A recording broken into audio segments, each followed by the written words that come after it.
Hey everyone! In this quick guide, I'll show you how to upload your Tableau project to GitHub so you can store, share, and manage versions of your work easily.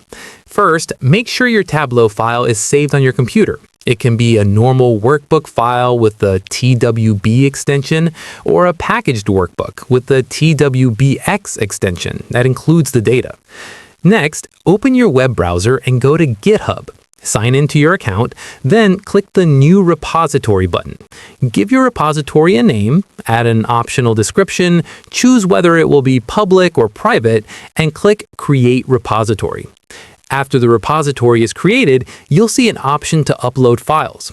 Click Upload Files, then drag and drop your Tableau workbook file into the upload area.